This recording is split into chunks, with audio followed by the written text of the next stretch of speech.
La journée mondiale de l'environnement. Les activités de la semaine nationale de l'environnement ont pris fin hier, en fin d'après-midi, à l'auditorium du ministère des Eaux et Forêts.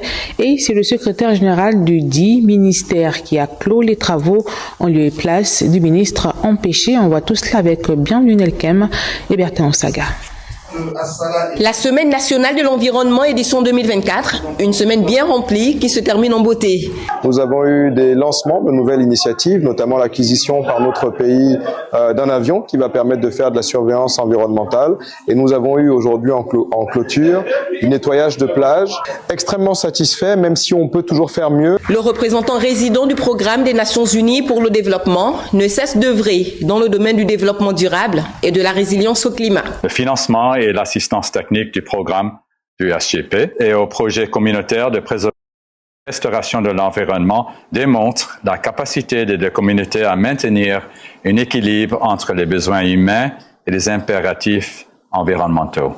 Pour la 6e édition du concours d'éloquence interlycée, ils sont 18 jeunes, pétris de talent, qui ont mis plein la vue. Nous avons des jeunes extrêmement brillants, extrêmement informés et impliqués sur les questions environnementales, mais aussi de développement durable de notre pays. Et donc nous avons fort espoir en cette jeunesse qu'elle puisse demain porter justement ces politiques-là pour contribuer au développement économique, social et environnemental de notre pays. 14 projets sélectionnés pour 300 millions remis aux lauréats qui portent chacun un projet écologique. Cette semaine de l'environnement a donc été une véritable réussite grâce à votre engagement. C'est donc plein d'espoir que je déclare la clôture de l'édition 2024 de la semaine de l'environnement et vous invite pour l'édition 2025 avec davantage d'ambition et de projets. Fin de l'édition 2024. Le rendez-vous est pris pour 2025. Et c'est dans ce cadre qu'AOIM, la direction provinciale de l'environnement, a respecté le thème de cette année, la restauration des terres, la désertification et la résilience à la richesse. Les temps forts de cette activité avec Candy Mekui et Jonathan Mézui. Les invités ont été accueillis avec une exposition cartographique captivante retraçant l'évolution du couvert forestier du Wellington. De plus, une visite guidée des usines de transformation du bois a permis aux participants de mieux comprendre les enjeux environnementaux et économiques liés à la gestion forestière. Un moment symbolique a également été partagé lors du planting d'arbres soulignant l'engagement continu du Gabon envers la préservation de sa richesse naturelle. La Semaine nationale de l'environnement est l'occasion de mettre en lumière combien nous sommes toutes et tous tributaires de la nature et de la santé de notre planète. La qualité des eaux que nous buvons, des aliments que nous mangeons, et l'air que nous recevons dépend de la protection du milieu naturel. Cela étant, l'environnement est plus que jamais mis en péril par les diverses activités forestières et minières dans cette province. Cet événement a marqué une étape significative dans les efforts continus du Gabon pour promouvoir une gestion responsable de ses ressources naturelles et renforcer sa résilience face aux défis environnementaux mondiaux. 20e réunion des parties du partenariat pour les forêts du bassin du Congo à Kinshasa. La coalition régionale de la société civile pour les forêts et l'environnement a foulé le podium pour un plaidoyer en vue d'accompagner les gouvernants dans la gestion durable des écosystèmes forestiers. On fait le point avec notre envoyé spécial, Léa Bifan. Mobilisés pour la 20e réunion des parties du partenariat pour les forêts du bassin du Congo, les organisations de la société civile mettent en œuvre une coalition régionale de la société civile pour les forêts et l'environnement du bassin du Congo.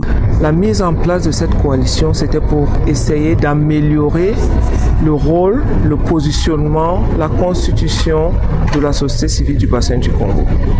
Donc désormais, nous avons une unicité d'intervention, de collaboration.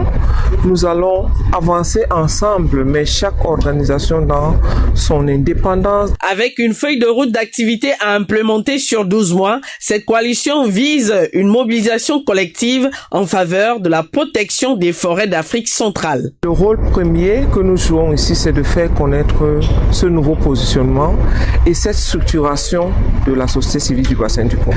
Nous avons aussi saisi l'opportunité d'être là pour partager les expériences, ce que nous faisons ici et là dans les différents pays, pour informer les délégués, les participants de ce que nous faisons, des défis que nous rencontrons et la perspective que nous avons pour notre sous-région et particulièrement nos communautés locales. Cette initiative vient consolider l'engagement de la société civile à défendre en synergie leurs actions. La société civile regarde vers la même direction.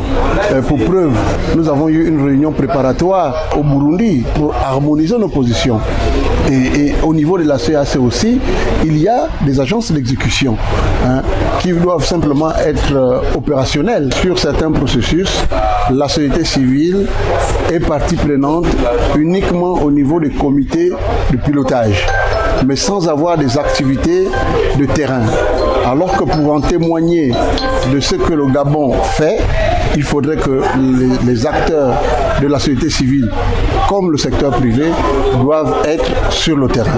Les assises du PFBC viennent ainsi booster les initiatives des organisations de la société civile pour une meilleure visibilité des forêts du bassin du Congo.